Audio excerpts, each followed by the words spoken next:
Kung marunong tayong tumanggap ng mga blessings, magagandang bagay sa buhay natin, marapat lamang na marunong din tayo na tumanggap ng mga negatives, katulad ng mga trials, or parusa, pagsubok, mga sakit. Yan po ay napakahalaga para tayo maging matatag. Hello everyone! Welcome sa aking YouTube channel. Ako po si Listeners Organist. Kaibang topic muna po tayo ngayon. Hindi muna ako mag-vlog ng mga health topics. So dahil natataon na ang topic po natin ngayon ay para sa akin, ganun din po para sa lahat po ng tao. Kasi lahat naman tayo, hindi maiiwasan na makaranas po tayo ng iba't ibang uri ng pagsubok sa buhay natin. Ayan po, no? At, yun nga, lahat ng tao nakakaranas ng pagsubok. Katulad po ng isang estudyante na nag-aaral po ng mabuti. Nagpapakasubsob sa pag-aaral, ginagawa ang lahat. Ang dami niyang pinagdaraanan para makapasa sa exam. Ganun din po yung mga atleta na sasali sa Olympics. Kailangan din nilang mag-workout, mag-practice, para sila ay magtagumpay sa Olympics. Ang buhay po natin ay hindi lamang po puro saya, hindi lamang po puro magaganda, puro blessings, hindi lamang po gano'n. Hindi katulad ng naglalakbay sa laot, hindi puro banayad yung agos po ng alon. Okay po? Or hindi laging masaya. Katulad sa buhay may asawa, hindi laging masaya. Ang buong paglalakbay natin sa buhay na ito ay meron pong tinatawag na ups and downs. Meron pong tagumpay, merong kabiguan. Yun po yung katotohanan, mga ka-listeners, na hindi po dapat puro saya, puro tagumpay, puro yun lang yung aasahan natin sa buhay natin. Dapat yakapin din natin yung mga pagsubok, yung mga sakit, mga negative na dumarating sa ating buhay. Okay po? Alalahanin po natin yung mga pangyayari sa buhay natin. Bakit? Po, dahil ang mga pagsubok, yung mga iba't ibang uri ng mga negatibong nangyayari sa buhay natin ay isang pagkakataon para tayo ay mag-grow. Okay po, sa atin kung nagiging matatag tayo, nagiging mas maalam tayo kung paano yung solution, and higit sa lahat, nagiging matatag tayo.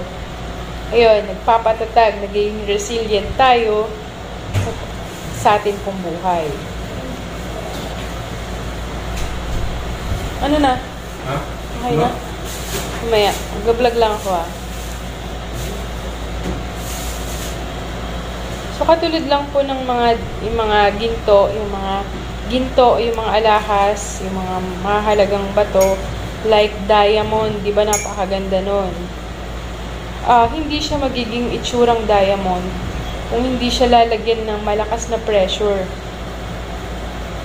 Ganun din po yung mga pagkakaroon ng mga muscles ng mga weight builder, hindi siya magkakaroon or makakabuo ng muscle kung hindi ka gagawa ng mga resistance training or yung mga pagbubuhat.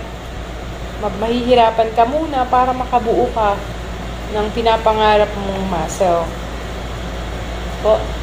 O kaya yung ginto, hindi mo talaga yan mapapatunayang talagang totoo or true kung hindi siya dadaan sa apoy. Ayun. Yung mga pagsubok ay nagpapatatag at nagpapalakas sa ating pong buhay, sa ating karakter. Tinitrain tayo para tayo maging matatag, mapagtiis, at matututo tayong manalig po sa buong magagawa ng Panginoon Diyos. Itong mga pagsubok po na ito or mga binibigay sa atin ay nagpapaalala na dapat tayong maging matatag. Kaya po, hindi po tayo dapat magpatalo. Kung lalo na kung nakakaramdam po tayo ng mga hirap, dapat alam natin kung ano yung mga lessons na pwede nating matututunan. And higit sa lahat, lahat po ng mga pinagdaraanan natin ngayon, meron tayong matututunang aral. Po, dapat lagi tayong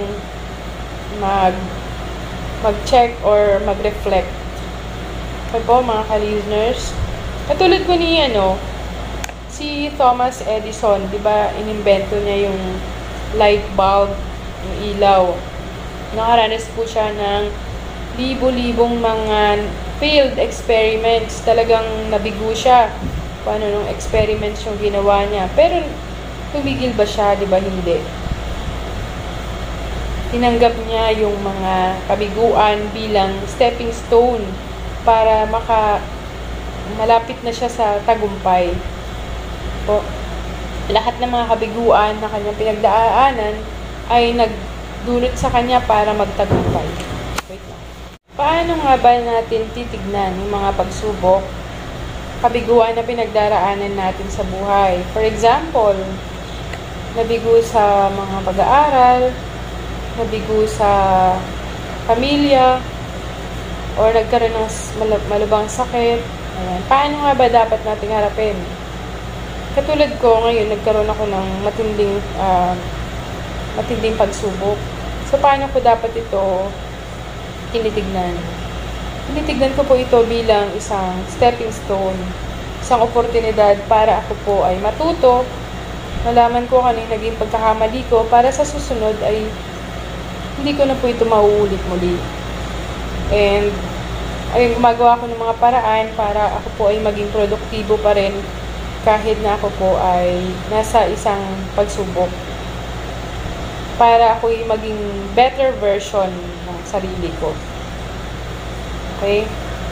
Tandaan mo natin, okay lang na tayo ay mabigo, ma-discourage sa buhay. Minsan hindi tayo na pagbibigyan, hindi puro na lang or tayo nakakaranas ng mga kabiguan, hindi tayo natatanggap sa pinag-a-applyan natin.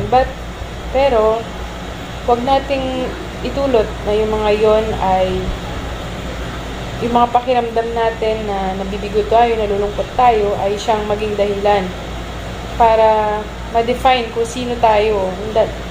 Kundi yung mga pagsubok na pinagdaraanan natin, ano ba, may mabigat na karamdaman, ituring mong itong parte ng buhay mo, parte ng paglalakbay mo, na napakahalaga para ikaw ay magtagumpay sa mga susunod. Okay po? So, sa susunod po, mga ka-listeners, maka-experience po kayo ng mga pagsubok, yakapin nyo po ito. Dapat matuto tayong tanggapin ito. And matuto tayo na mag-grow, tanggapin ito at i-accept ito sa buhay natin. Matuto tayo sa mga nangyari. Kaya dahil sa huli,